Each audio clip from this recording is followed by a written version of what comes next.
Siempre me olvido de muchas cosas, pero la palabra me exhorta, dice, a no olvidarme de su ley, a no ignorar sus enseñanzas. Más aún, hermanos, porque nuestra carne, mi carne, no está dispuesta a obedecerle al Señor. Lastimosamente, ¿verdad? Mi carnalidad no está dispuesto a obedecerle al Señor. Y era lo que el apóstol Pablo también trataba de decirnos en Romanos 7, verso 14 en adelante. Y quiero que abras tu Biblia, por favor. Romanos 7, 14 en adelante. Por lo visto, no solamente es un problema que tú y yo estamos teniendo, ¿verdad? Sino ya es algo que otros hermanos han pasado. Romanos 7, 14 en adelante dice Pablo en esta ocasión, porque sabemos que la ley es espiritual, pero yo soy carnal. Él habla de su cuerpo, de su tendencia, ¿verdad? Vendido al pecado. Pero ¿acaso Pablo no era salvo? ¿Acaso Pablo no era un siervo de Dios? Claro que sí, ¿verdad? Pero Pablo dice que su carne prefería las cosas del mundo, ¿verdad? Y dice en el verso 15, pero lo que hago no lo entiendo, pues no hago lo que quiero, sino lo que aborrezco, eso hago. Seguramente Pablo tenía algunas debilidades, algunas dificultades que aborrecía y decía, no quiero hacer esto, y aún quizás a veces hago, ¿verdad? El verso 16 continúa diciendo, y si lo que no quiero, esto hago, apruebo que la ley es buena. No quiero pecar, pero mi carne peca. Entonces apruebo que Dios me puso su ley para guiarme, ¿verdad? Su señal, siempre hacemos la referencia a una señal de tránsito que nos está advirtiendo del peligro, ¿verdad? Así también Dios en su palabra nos advierte del peligro. El sábado anterior estudiamos del peligro de olvidarte de Dios. Y eso estaba en Deuteronomio capítulo 7, si quieren leerlo después. Y Pablo continúa diciendo en el verso 18, y yo sé que en mí, esto es, en mi carne, no mora el bien. Por más que la gente diga, pero él es bueno. Bueno, Anga es mi hijo, dicen algunas personas, ¿verdad? Pero no mora el bien en nosotros, porque el querer el bien está en mí. Quizás deseo ese bien, pero no el hacerlo. ¿A cuántos muchas veces les traicionó la carne? Primerito levantamos la mano, ¿verdad? Porque a veces tenemos la buena voluntad. Ahora tengo este tiempo y voy a aprovechar para estudiar la palabra. Voy a aprovechar para tener un momento de oración. Y empiezan las distracciones. Cualquier otra cosa sucede que quizás te desvía, ¿verdad?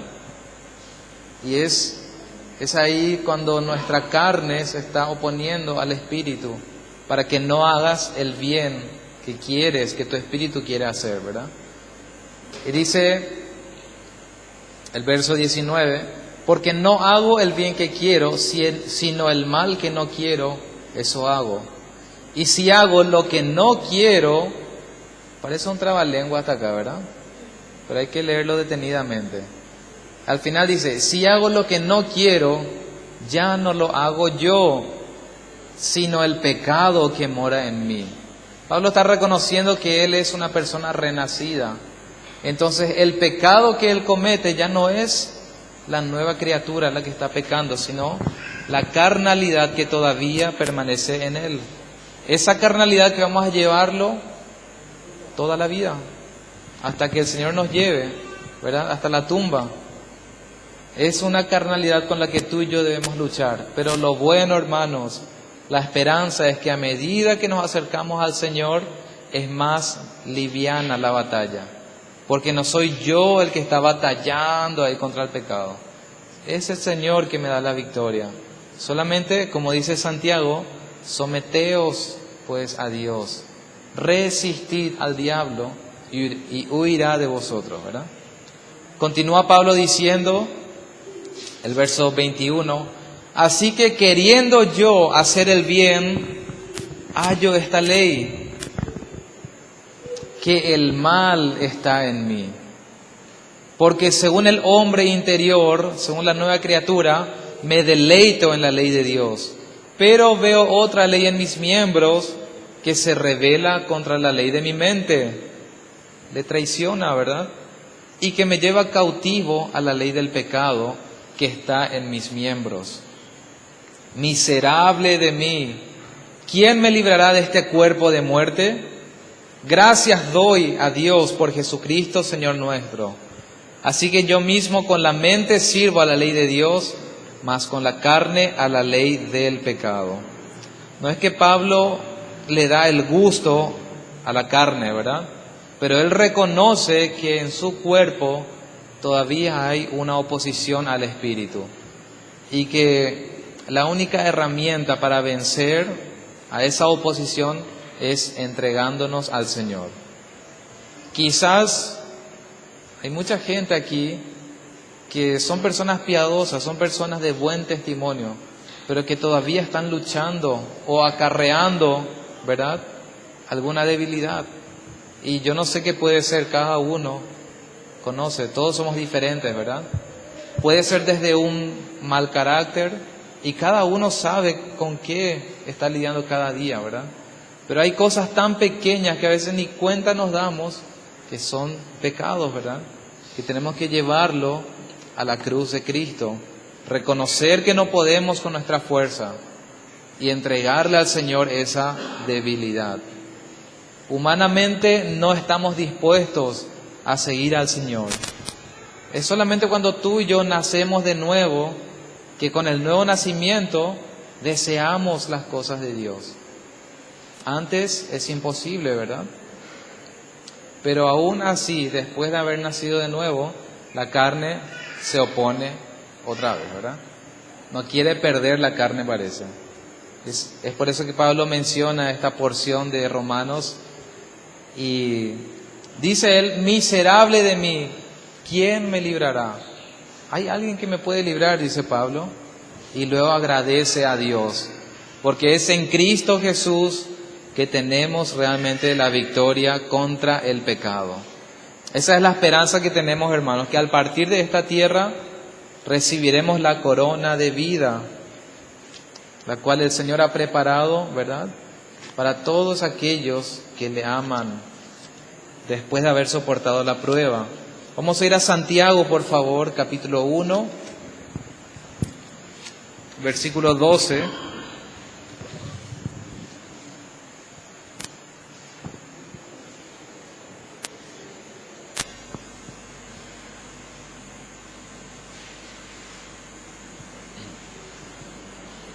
Dice la palabra de Dios, bienaventurado el hombre que persevera bajo la prueba.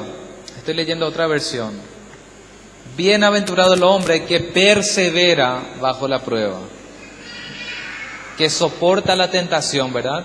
No dice la palabra que no va a ser tentado, porque aún el mismo Jesús fue tentado. Así es que todos somos y vamos a ser tentados. Pero, ¿qué dice más la palabra?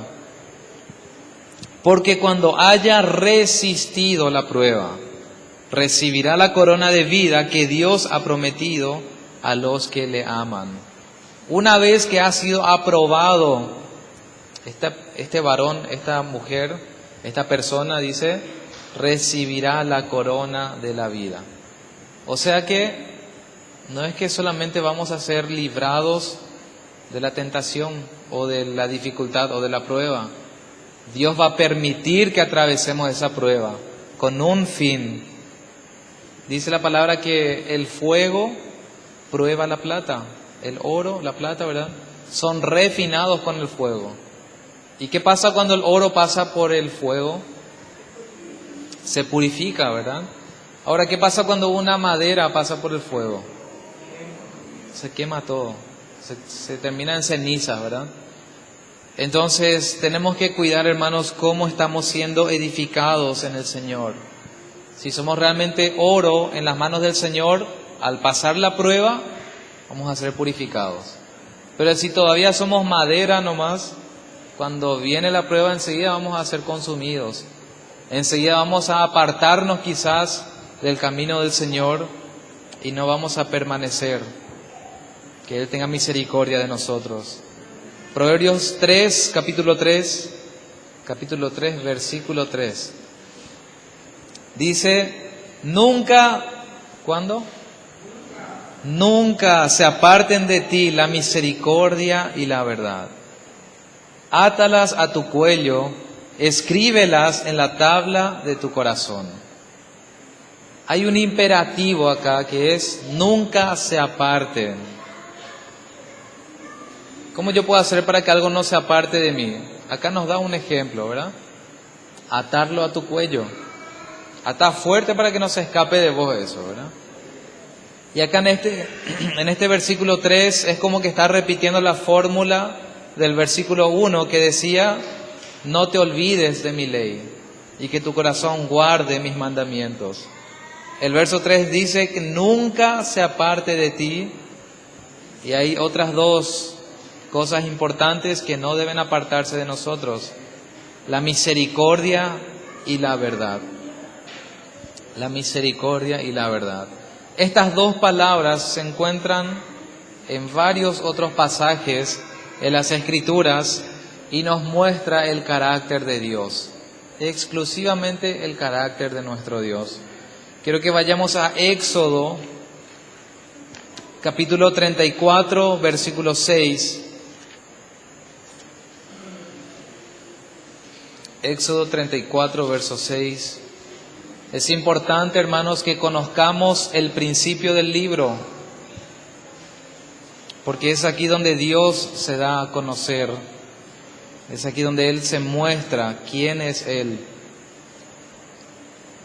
Él muestra su carácter y qué es lo que Él está esperando de sus hijos. Dice la palabra de Dios, Éxodo 34, 6, y pasando Jehová por delante de él, delante de Moisés, ¿verdad? Proclamó, Jehová, Jehová, fuerte, misericordioso y piadoso, tardo para la ira y grande en misericordia y verdad. ¿Qué era lo que Dios estaba haciendo en este momento? Se estaba presentando ante Moisés. Moisés, un hombre como tú y yo, ¿verdad? Un hombre con muchos impedimentos también. ¿Alguien sabe qué impedimento tenía Moisés físico? Era tartamudo, dice la palabra. Y aún así pudo guiar por años a todo un pueblo, a toda una nación de millones de personas. Así es que Dios puede usar lo más vil, como dice su palabra, para hacer su obra. Para Dios no hay impedimentos. Lo que Él espera es un corazón rendido, un corazón dispuesto a obedecer. Dice el Señor, Jehová, Jehová, fuerte, misericordioso y piadoso, tardo para la ira y grande en misericordia y verdad. La palabra nos dice tardo para la ira. Y a veces vemos las inundaciones, las tormentas, tsunamis, terremotos, y algunos se preguntan, ¿y dónde está Dios? ¿Verdad? ¿Dónde está aquel Dios de amor? ¿Por qué permite que la gente muera? Dicen algunos. Imagínense cuántos años llevamos viviendo sobre esta tierra. Ahora estamos en el año 2016, ¿verdad? El año gregoriano, el calendario gregoriano. Y a lo largo de toda esta historia, hermanos, cuántas maldades hizo la humanidad. Tenemos en la palabra como referencia a Sodoma y a Gomorra, tenemos a Nínive, hay otras varias ciudades que fueron consumidas por un juicio de Dios.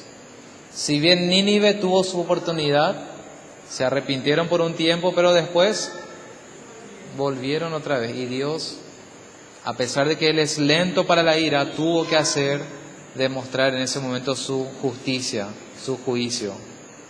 Lento, tardo para la ira y grande en misericordia y verdad. Estas dos palabras, misericordia y verdad, son muy importantes, y la misericordia es el amor constante e inmutable de Dios. Es la forma en que Dios se demuestra que Él va a cumplir su palabra contigo. Él va a permanecer. Recuerden que es el mismo Dios a quien yo sirvo, es el mismo Dios a quien sirvieron Moisés, Noé, Abraham, todos los hombres que se mencionan en la Biblia. Y la misericordia es la demostración de su amor constante, cada mañana, cada día. Vemos en la televisión tantas noticias desagradables, ¿verdad? Y a veces a algún hermano se le escapa, quiero agarrarle a ese motochorro y hacerle de todo, ¿verdad? Se dan cuenta cómo nuestra carne a veces nos traiciona y después alabamos a Dios, ¿verdad? Ahora, yo no digo que no se merezcan, pero así como aquella persona merece un castigo por su pecado, también yo estoy pecando, ¿verdad? Al hablar de esa manera. Y es triste cuando el cristiano, el primerito que está ahí, hablando más fuerte de todo eso, ¿verdad? Imagínense si Dios enviara su juicio sobre todas estas personas que están ahí abiertamente pecando. Porque hay otros que pecan a escondidas, ¿verdad? Imagínense qué iba a pasar. No íbamos a estar más en esta tierra. Ya iba a ser consumado todo, ¿verdad? Consumido todo. Pero hermanos, el Señor prolonga su misericordia un día más, una oportunidad más para el pecador. Pero Señor, yo ya soy salvo, ya quiero estar en tu presencia, llévame pues ya, ¿verdad? Todavía tenés un trabajo que hacer en esta tierra. Hay mucha gente que no conoce a Dios a tu alrededor. ¿Y qué estás haciendo? ¿Qué testimonio estamos dando para las personas que no conocen a Dios? La misericordia del Señor también es su amor leal y es su fidelidad en el pacto que Él ha establecido. El constante amor de Dios. Eso es lo que Él nos da cada día, hermanos. Y es un motivo de agradecimiento. Cada día podemos agradecer al Señor por su misericordia. Porque un día más yo pude despertar, ¿verdad? Y poder estar a cuentas con mi Señor. Era necesario que Dios se dé a conocer en la manera que Él lo hizo en la antigüedad. Algunos dicen, pero qué duro era el Dios del Antiguo Testamento, dicen, ¿verdad? Es el mismo Dios, solo que Él está retardando todavía su ira, está reservando en algunos casos, ¿verdad?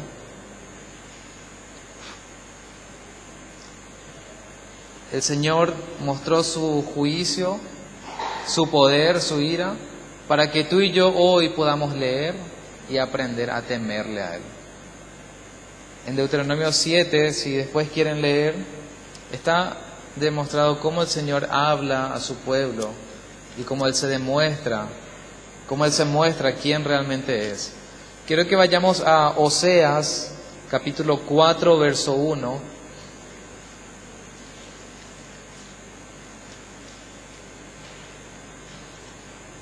Oseas 4, verso 1.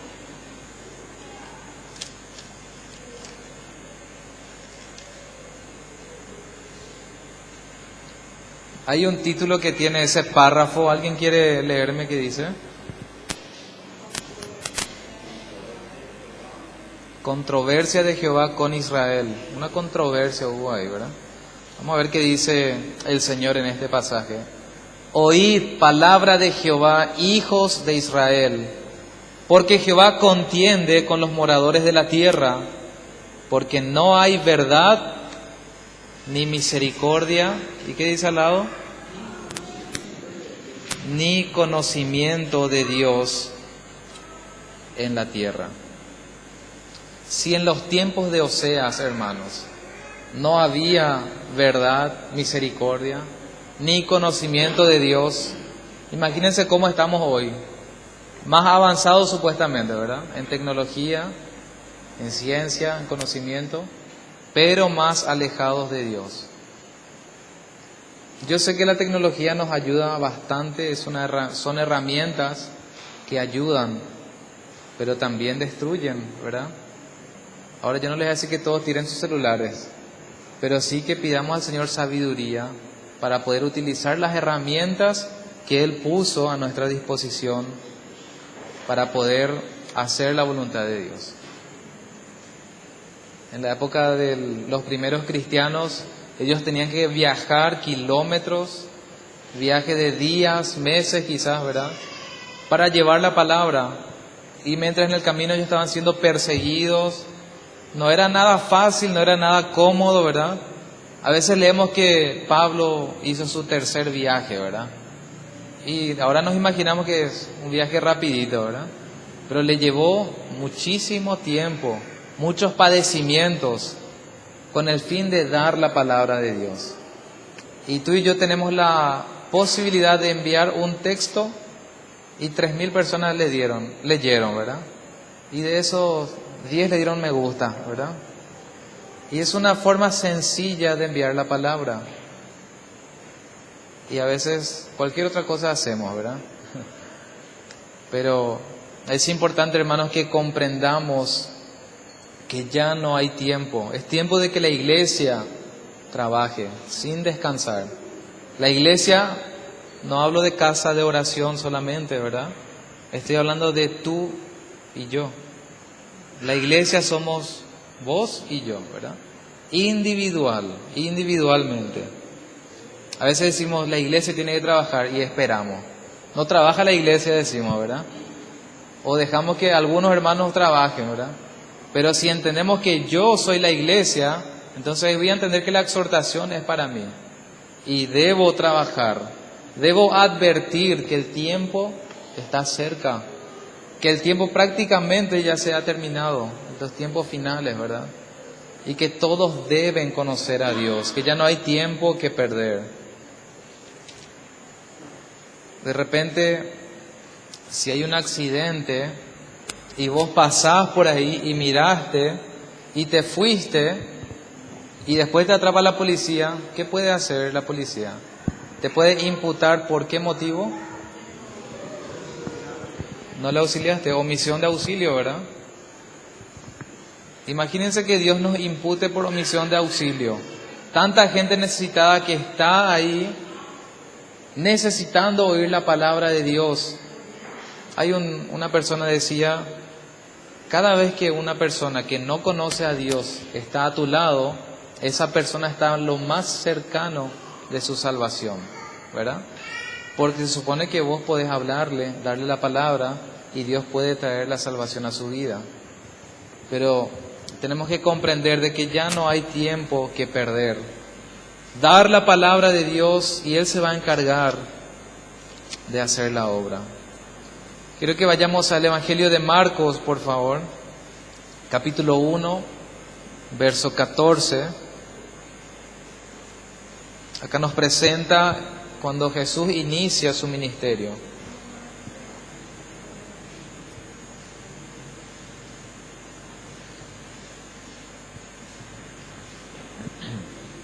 Dice la palabra, después de que Juan el Bautista, fue encarcelado, Jesús vino a Galilea predicando el Evangelio del reino de Dios, diciendo, el tiempo se ha cumplido y el reino de Dios se ha acercado.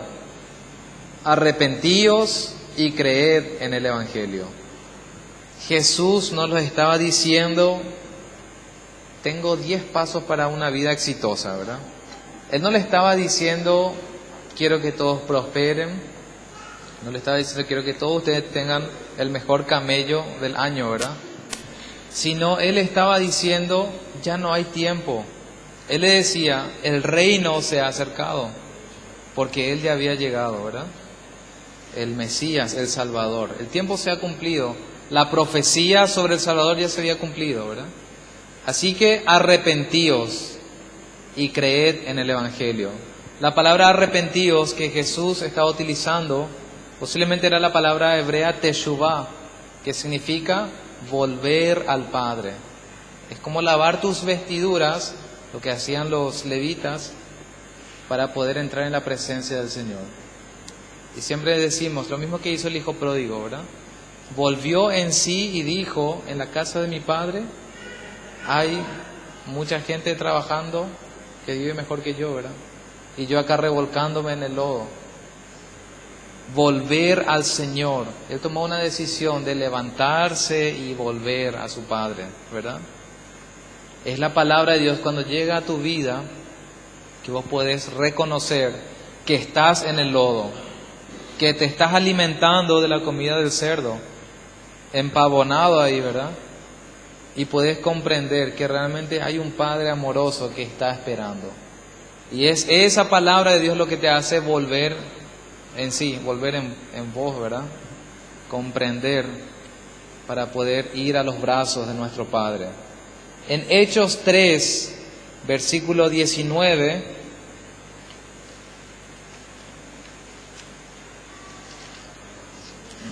Hechos capítulo 3, verso 19, acá el apóstol Pedro está hablando y tampoco les dice otra palabra de ánimo, de consuelo, de motivación. Yo no digo que está mal motivar a la gente, pero la motivación buena debe ser que cada uno reconozca su pecado y que vuelva al Padre. Ese es el mensaje, no hay otro. El resto es temporal, el resto es pasajero. Termina cuando partimos de esta tierra, ¿verdad? Decía Pedro: así que arrepentíos y convertíos, para que sean borrados vuestros pecados, para que vengan de la presencia del Señor tiempos de refrigerio. A veces queremos ese tiempo de refrigerio nomás ya, y nos saltamos la parte de arrepentirnos y convertirnos, ¿verdad? De cambiar nuestra mentalidad, cambiar nuestros pasos y volver al Señor, para que sean borrados nuestros pecados. Y después de eso, en la vida nueva, vendrán tiempos de refrigerio, ¿verdad?, a nuestras vidas. Así como el verso 1, volviendo a Proverbios, nos hablaba de los mandamientos de Dios. Acá en el versículo 3 podemos encontrar el carácter de Dios. Proverbios capítulo 3. El carácter de Dios, la palabra misericordia y verdad. ¿Por qué Jesús era duro con sus discípulos y con la gente que le seguía? Porque tenía misericordia, hermanos. Él no estaba ahí para decirle: ay, chincharanga, ¿verdad? Sino advertirle rápido, no hay tiempo que perder. Si tu hijo está ahí por tocar el enchufe, vos no vas a decir: maena, mi bebé, ¿verdad? Vas a saltar ahí a estirarle para librarle del peligro. Así Jesús, en su amor y su misericordia, tenía que hablar palabras duras para que el pueblo pueda entender. Decía el verso 3 de Proverbios: nunca se aparten de ti la misericordia y la verdad. Estos dos atributos, estas dos características de nuestro Padre Celestial. Estas dos palabras hablan de que nuestro Dios realmente es puro y es tierno, porque en su ternura Él nos está quebrantando, Él nos está llamando, Él nos está dando una oportunidad para arrepentirnos de nuestros pecados. La lealtad de nuestro Dios, su benevolencia. Esta palabra verdad que nos menciona acá significa veracidad. Si Dios te habló algo, Él te habló de verdad. No te dijo nomás, ¿verdad? A veces nosotros decimos: te voy a dar tal cosa, te dije nomás, ¿verdad? Pero con Dios no es: yo te dije nomás. Él te habla de verdad. Si Él dijo que te perdona, Él te perdona de verdad. Pero tenés que arrepentirte de verdad para que Él te perdone de verdad. Amén. Fidelidad, autenticidad y lealtad es lo que significa esta palabra verdad. Realmente es grande nuestro desafío, hermanos, para ir madurando en el camino del Señor. Decía la segunda parte: átalas a tu cuello y escríbelas en la tabla de tu corazón. átalas a tu cuello. Esta palabra atar a tu cuello o atar a los dedos, que se menciona en otra parte de Proverbios, era muy común porque se utilizaban estrategias, técnicas, para que el alumno no se olvide de las cosas, ¿verdad? Hoy en día anotamos en nuestro recordatorio y a veces perdemos más la memoria así, ¿verdad? Pero habían técnicas, a veces anotabas por tu mano, ¿verdad? Las cosas para no olvidarte. Entonces atar por el dedo y atar a tu cuello era una señal de ir acordándote en tu camino, ¿verdad? Estás haciendo cualquier cosa y de repente sentís acá y, sí, me acuerdo de tal cosa, ¿verdad? Ves en tu dedo o en tu mano lo que ataste y te acordás qué significa eso, ¿verdad? Eran señales que se utilizaban para no olvidar la palabra del Señor. Hay varias citas que mencionan eso, pero por cuestión de tiempo vamos a ir saltando. Se utilizó más bien desde Deuteronomio, cuando le dice Dios a los hebreos en la salida de Egipto, les voy a leer: estas palabras las atarás a tu mano como una señal y estarán como frontales entre tus ojos, y las escribirás en los postes de tu casa y en las puertas de tus ciudades. Esto está en Deuteronomio 6. Maneras y formas de acordarnos la palabra de Dios. Hoy en día podemos colgar algunos cuadros, versículos, tener la palabra de Dios en todo tiempo a mano, no esconder, ¿verdad? No tapar todo ahí, que no sepan que soy evangelio, como dicen algunos, ¿verdad? También eso implica, hermanos, tener una actitud que agrade a Dios, una actitud que dé testimonio de que soy hijo de Dios. No porque la señora de la despensa no sabe que me voy a la iglesia, yo voy a ser desleal con ella, ¿verdad? No porque fulano no sabe que yo soy cristiano, puedo comportarme como quiero, ¿verdad? Sino llevar un buen testimonio de hijo de Dios. No hace falta que yo vaya gritando ahí, soy cristiano. Tengo que actuar nomás como un hijo de Dios. Hacer realmente realidad el testimonio de Cristo en nuestras vidas. Estas palabras, como dijimos, misericordia y verdad, el mandamiento que le da es que el joven pueda tener atado a su cuello, ¿verdad? Estamos estudiando de un joven que está aprendiendo sabiduría. Y no sería malo que alguien quiera realmente hacer una cadenilla que diga misericordia y verdad. Ahora, lo malo, hermanos, está cuando esa persona toma ese objeto como algo religioso, un fetiche, algo místico, un amuleto, ¿verdad? Algo supersticioso, algo mágico, como a un ídolo incluso, ¿verdad? Le doy más valor.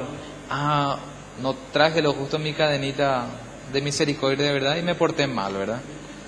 A veces, misericordia. No es el objeto en sí, sino en entender el significado. Igual si no estás portando eso, saber que en tu corazón debe estar la misericordia y la verdad de Dios.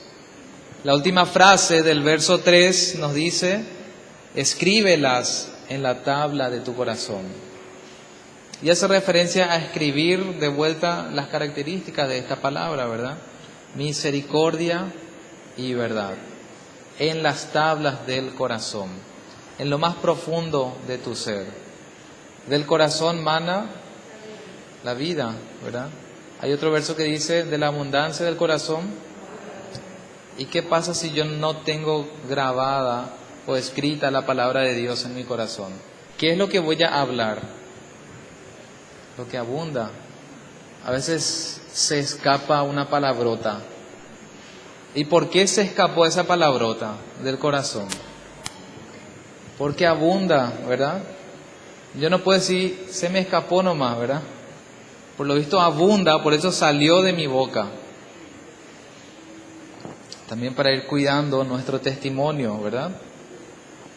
Decía, escríbelas en la tabla de tu corazón. Y hay varios pasajes también que nos mencionan cómo el Señor les ordenaba Y por ejemplo, un verso dice: estas palabras que yo te mando hoy estarán sobre tu corazón.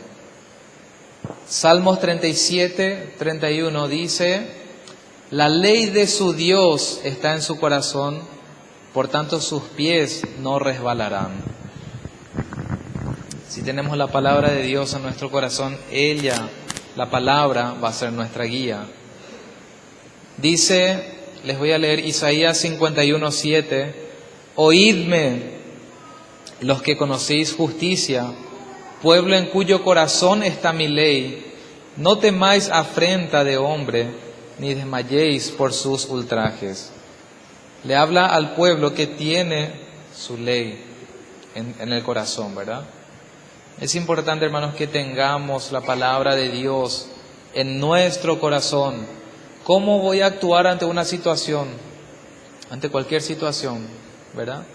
¿Me voy a desesperar? ¿Voy a tener miedo? Cualquiera se asusta, ¿verdad? Pero después del susto, ¿voy a tener miedo o voy a estar confiado en el Señor? A veces pedimos que Dios nos guarde, ¿verdad? Que nos guarde de un accidente, que nos guarde de un asalto. ¿Y qué pasa si te asaltan? ¿O qué pasa si te accidentas? ¿Dios no te guardó o qué pasó en ese momento? Dios permitió que eso suceda, con un fin otra vez, ¿verdad? Yo no me animo a decir, Dios le castigó a fulano, ¿verdad? No, yo no me animo a hablar de esa manera, pero sí tenemos que ver que a los que aman a Dios todo ayuda a bien. Si Dios permitió una desgracia en tu vida, quizás esa desgracia va a ayudar a que tú te arrepientas de tus pecados y vuelvas al Señor. Y así tenemos que buscar el motivo, y más aún si somos hijos de Dios, porque el Padre corrige y castiga al Hijo a quien ama, dice la palabra, ¿verdad? Pero es bueno siempre examinar nuestro corazón para poder conocer los caminos del Señor. El verso 4, la promesa que tenemos acá, resulta del cumplimiento de este verso 3, y dice: y hallarás gracia y buena opinión ante los ojos de Dios y de los hombres. Al obedecer la palabra de Dios, hermanos, al andar en sus caminos, ya nuestro engañoso y perverso corazón no va a tener alimento, ¿verdad? Ya no va a tener un alimento carnal, sino la palabra de Dios va a estar llenando eso para transformar nuestras vidas. Entonces, si la misericordia y la verdad nunca se apartan de mí, si la tengo presente en todo tiempo, hallaré gracia y buena opinión ante los ojos de Dios y de los hombres. También, hermanos, son cualidades de nuestro Señor Jesús. Quiero que vayamos a Lucas, por favor, capítulo 2, verso 52.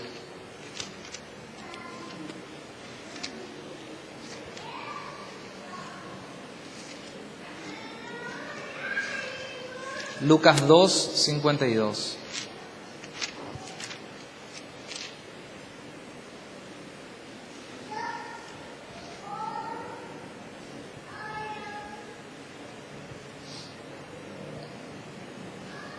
¿Alguien puede leer este versículo, por favor, bien fuerte?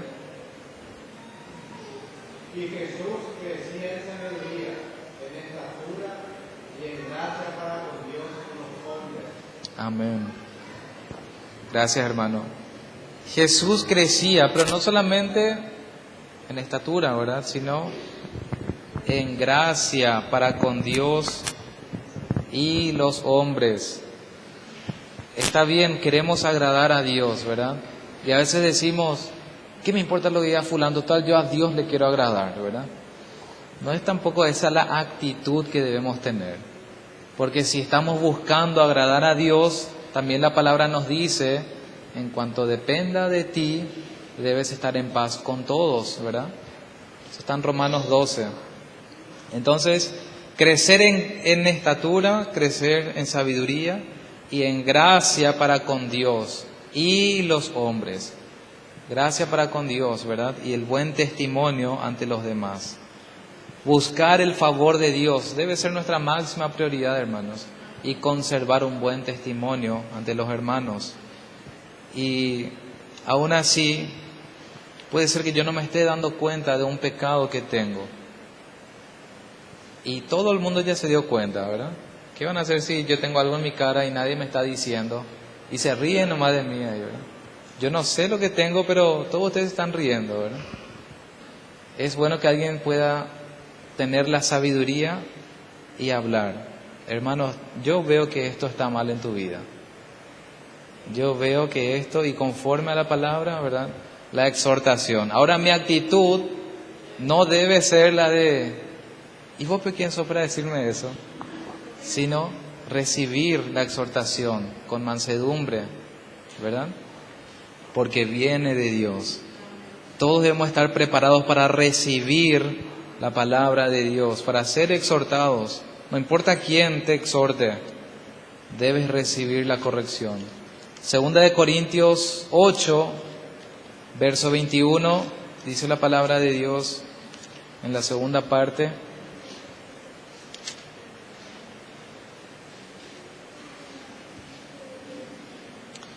Procurando hacer las cosas honradamente, no solo delante del Señor, sino también delante de todos los hombres. No solo delante de Dios, sino también delante de los hombres. El buen testimonio del Hijo de Dios. También Pablo dice en Timoteo, procura con diligencia presentarte a Dios, aprobado. Procura, ¿verdad? No hablamos de nuestra obra carnal, de que con mi obra yo puedo acceder a la salvación, sino con mi obra, ya con mi vida regenerada, yo puedo presentarme ante Dios con las herramientas que Él me dio, ¿verdad? Aprobado. Como obrero que no tiene de qué avergonzarse, que usa bien la palabra de verdad.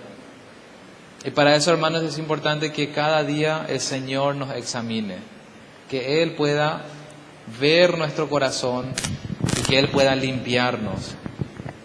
Es ahí cuando podemos decir realmente, fíate de Jehová de todo tu corazón y no te apoyes en tu propia prudencia. Después de haber aprendido todo esto, es cuando nosotros podemos realmente fiarnos del Señor, confiar en Él de todo nuestro corazón, tener nuestra fe entera puesta en el Señor. Quiero que vayamos al Salmo 37, verso 5, para ir terminando. Salmos 37, verso 5.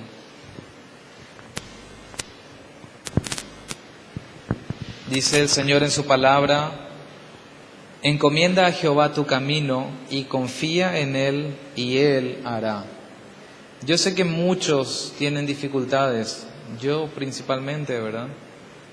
Pero es mejor, hermanos, que presentemos a Dios esas dificultades. No estar ocultando ahí, no estar diciendo yo puedo todavía, yo voy a salir de esta, yo puedo, ¿verdad? Sino, Señor, sinceramente no puedo. No puedo, Señor, necesito que tú me ayudes. Señor, te entrego esto porque yo no puedo. Quiero que tú me ayudes. Cuando tu hijo o un niño pequeño tiene una tarea difícil que hacer en el colegio o en algún lugar y no está pudiendo hacer, enseguida va junto a papá o junto a mamá. No puedo hacer, ayúdame, ¿verdad? Así también, hermanos, hay cosas difíciles para nosotros. Y el Señor está esperando que tú y yo clamemos a Él. Que tú y yo vayamos a su presencia y le digamos, Señor, no puedo. Te entrego esta tentación que tengo. Te entrego esta dificultad que tengo. Este pecado te entrego. Ya no quiero volver a cometer. Y realmente, hermanos, confiar en que Él hará su obra. Encomienda a Jehová tu camino y confía en Él. No solamente dejarle al Señor, sino confiar que Él va a hacer y Él hará. Amén. Quiero que volvamos a entonar esta última adoración. Te invito a que te pongas de pie, por favor, y vamos a meditar en la letra de esta música para poder adorar a nuestro Señor.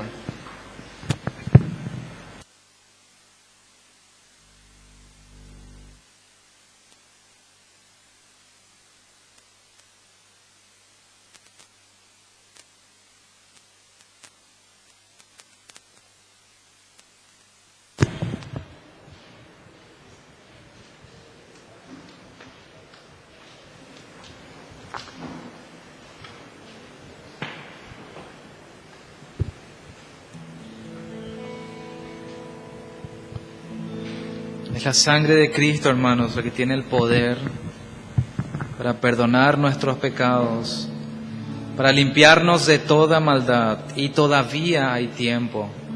Dice su palabra, hoy es el día de salvación. Si oyeres hoy su voz, no endurezcas tu corazón. Si el Señor te ha hablado hoy, no endurezcas tu corazón. No digas, mañana no más, porque no sabemos si vamos a despertar mañana. Cierra tus ojos, por favor. Bendito Padre, te damos gracias por tu palabra, Señor. Y quiero pedirte perdón por mis pecados, mi Dios. Señor, quiero pedirte que tú me limpies con tu sangre preciosa, que borres mis rebeliones, Padre, y que conforme a tu misericordia, Señor, yo pueda andar en tu voluntad. Que pueda valorar la sangre de Cristo que se derramó por mí, de aquel Cordero perfecto, Padre, la sangre que quita el pecado del mundo, Señor. Te damos gracias, Padre.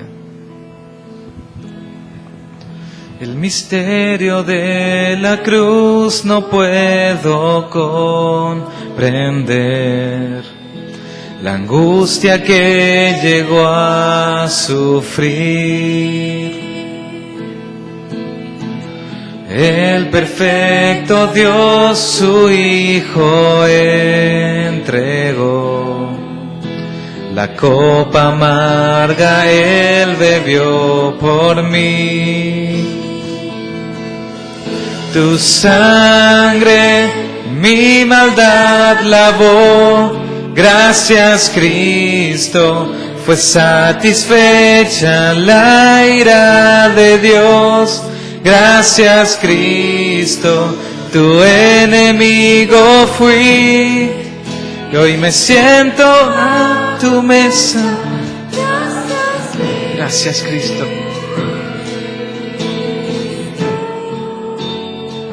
Gracias, Señor.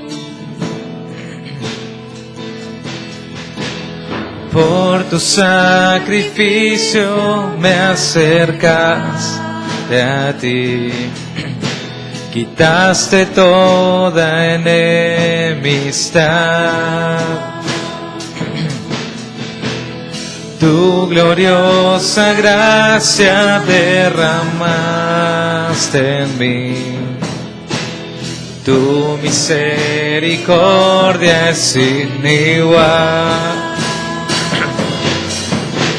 Sangre mi maldad lavó. Gracias, Cristo, pues satisfecha la ira de Dios. Gracias, Cristo, tu enemigo fui. Hoy me siento a tu mesa. Gracias,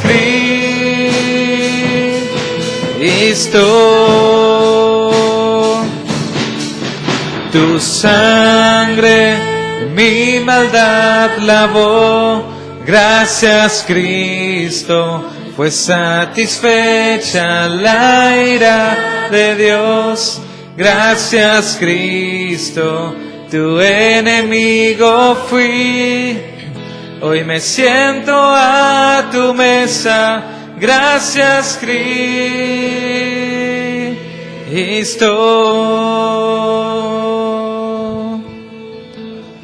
Gracias, Señor, porque tú, mi Dios, a través de tu Hijo Jesús, nos reconciliaste contigo, Padre. Quitaste tu ira, Señor, de nosotros. y nos diste el perdón de nuestros pecados. Ayúdanos, Señor, a reconocer que sin ti no podemos, Padre. Ayúdanos a obedecerte, Padre, y a hacer tu voluntad. Y te doy gracias por este hermoso momento que podemos compartir, Señor, con los hermanos. Te bendecimos, mi Dios, en el nombre de Jesús. Amén. Amén. Que el Señor nos bendiga.